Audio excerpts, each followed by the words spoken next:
যে নরকাসুর প্রাগজ্যোতিষপুরের মানুষ, অনেকেই মনে করেন সেটা আসাম। হি বিকেম ইনভিনসিবল, তাকে কেউ মারতে পারছে না।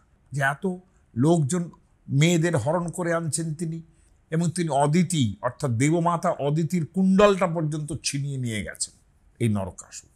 আর শত শত নরনারী তিনি মানে হরণ করে নিয়ে এসেছেন, এসে একটা জায়গায় রুদ্ধ করে রেখেছেন। নরকাসুরকে বধ করলেন কৃষ্ণ, এবং সেখান থেকে প্রচুর যা যা সম্পত্তি পেলেন আর কি, সেগুলো বেশিরভাগ চলে গেল কিন্তু দ্বারকায়।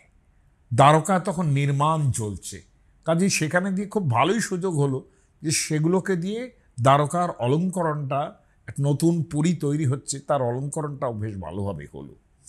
প্লাস নরকাসুর মারা গেলেন, প্লাস যেসব মেয়েদের রুদ্ধ করে রেখেছিলেন তারা অনেকেই, অপ্সরা গোছের অনেকেই, লক্ষণীয় হচ্ছে কৃষ্ণের যে ওই 1008 কিংবা 1080 এরকম ধরনের তার মহিষী ছিল বলা হয়, এরা সব এই নরকাসুরের রুদ্ধ গুহার মধ্যে ছিল।